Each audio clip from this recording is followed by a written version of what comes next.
Hello, welcome to the video I've put together along with a e-tool called Twinery. So I use Twinery to kind of build my projects in general. It's really nice for being able to put a little bit of a schedule together and kind of outline some stuff. But then it's also really beneficial for projects like this where we are given the opportunity to maybe put something in a little bit more of a digital format. Um, Kind of practicing my digital ethics here for this project. So in general, the term digital ethics really has morphed into kind of a juggernaut of problems. Things that you commonly hear, so morality, humanity, universalism, benevolence, professionalism, all of those things obviously come into play. I tried to kind of outline a few of my own and come up with an acronym that would kind of stick with us, and maybe even be used for training purposes. I kind of got this idea also through Hudson Valley Community College where I work, who they have a pretty good system in place for training employees. So some of this I have already experienced as far as trying to standardize what is expected of people when creating digital media.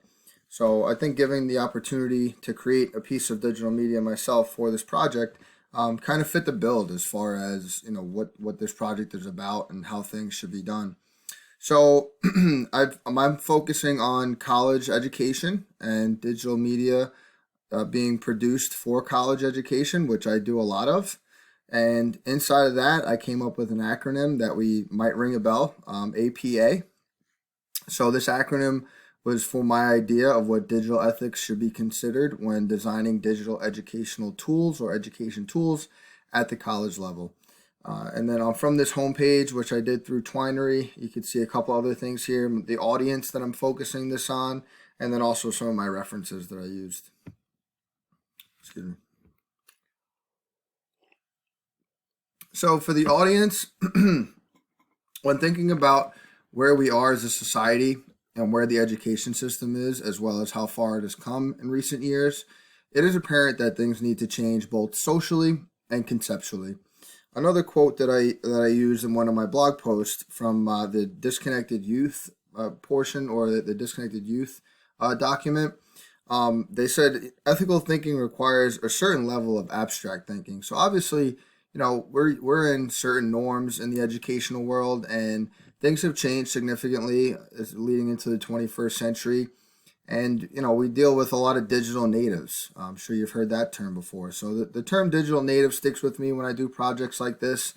And socially, we are more exposed to different perspectives of what life offers. You could see what people are doing all across the world and different cultures and cultural differences that lie within humanity.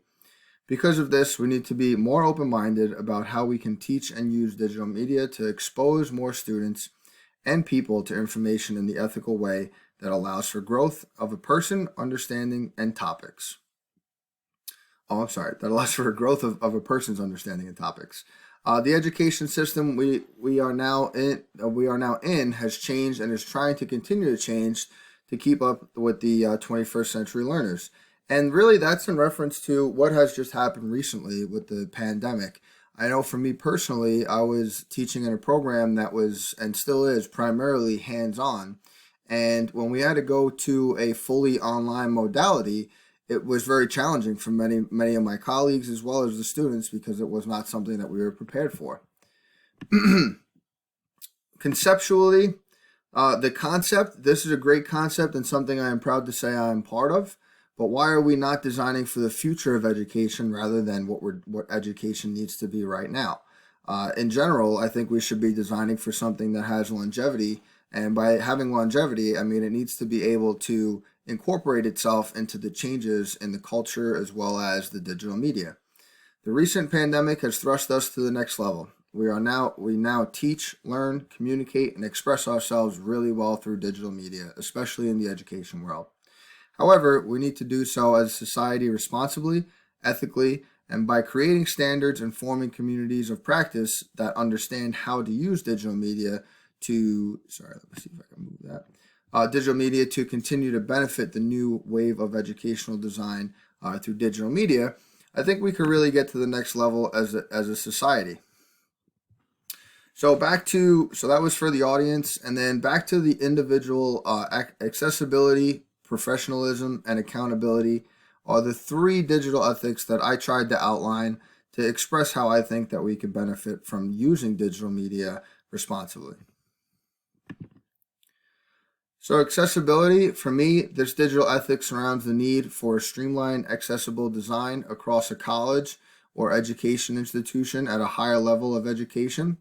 The digital media that is created should be made in a fashion that will allow all students to easily access it and use it for learning purposes or research purposes, depending on the curriculum.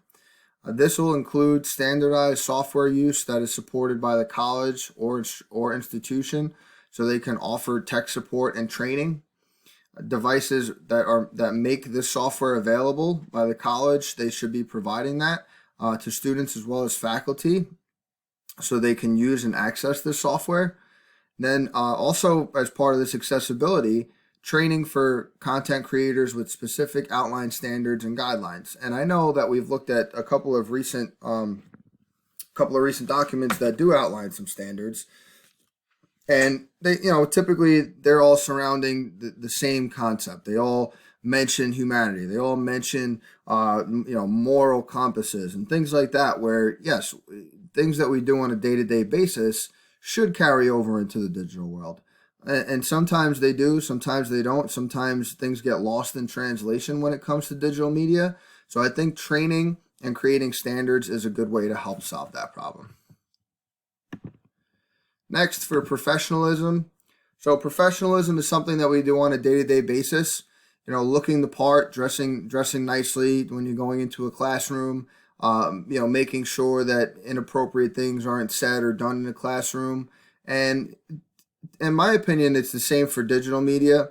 And obviously, in certain scenarios where feelings may be relaxed, of certain levels of inappropriate behavior that wouldn't necessarily go on in a classroom tend to go on in digital media. You've seen videos of teachers doing fun stuff, and there is a place for that, but also there's a time. So with this correct time and place, you can access those more fun options. But in general, part of the training that for the college offerings needs to be a part that covers what is expected for content production and on a professional level. So at HVCC, they offer in-person and virtual training that instructors can access easily. So you could find this typically on the faculty pages, and they call it the CAT, the Center for Assistive Teaching, the Center for Assistive Teaching. Sorry, there's the CAT, and then there's also one for the students. So at HVCC, they offer this in person, and then they also have some online tutorials on how to access the different softwares and how to use them appropriately. Here are things like you could find things like how to create content using the softwares that are available, also covered, but more importantly, they cover how to create standardized design that is non-biased and focused on the important content. Most of that surrounds the learning management system that we use, which is Blackboard. As with in-person and daily professional approaches, designers of digital content need to uphold a level of benevolence and humanity in their lessons and digital media development. The term universalism also applies to digital media content and should not be biased or have any alternative motives as far as information persuasion for personal or business reasons. So in other words, people shouldn't be in there trying to create content that's a sales pitch, right? So that's a little bit about the professionalism ethic that I believe should be part of this. And then also accountability. So everyone who is creating digital media needs to be held responsible for the content that is being designed and published. Obviously, you're accountable for your classroom. You're accountable for the way people behave in your classroom as well. Although there are expectations of the students, the same goes for when you're creating digital media. By having training in place for faculty with an outlined set of standards, this can be managed in a more efficient way. Another one of my blog posts, what I mentioned was having a system of checks and balances. This is kind of a way to do that. However, designers are ultimately responsible and need to be held accountable for producing content that is up to par with the college's standards. By educating faculty and providing resources, this can also help people to be put in a position to succeed and know what is expected of them ethically when producing digital media. So all of the three, going back to the APA idea, with those three digital ethics in mind, and really ethics in general when it comes to teaching in a classroom or teaching online or creating instructional content, what should be taken into consideration and I believe will help produce more ethical digital media. Some of the references that I used here are some that we've gotten from the course. So they're outlined right there. And I was also able to find a video through YouTube that talks about a situation where an instructor, was faced with a student who was going through some hard times, and he figured, I'll generate a Blackboard or a Facebook page. And in doing so, it helped the student out, and things went really well. But then eventually, things started to turn the opposite way. And I do use some forms of, I'll say, social media, but more so areas of my learning management system and in my Blackboard courses, where students can go and under supervision of myself, they can have discussion boards or blogs, much like we do in our Malet courses. I feel as though that this is a great way to help build classrooms, at morale or communities of practice outside of the classroom. And then when we bring that in, and it's tied in with the digital media aspect, students tend to do a little bit better. Well, thanks for watching the video here. I'm sorry that I kind of rambled on a little bit, but I was trying to get to the requirement of 2 to 3 pages. I hope you enjoyed watching. Thank you very much.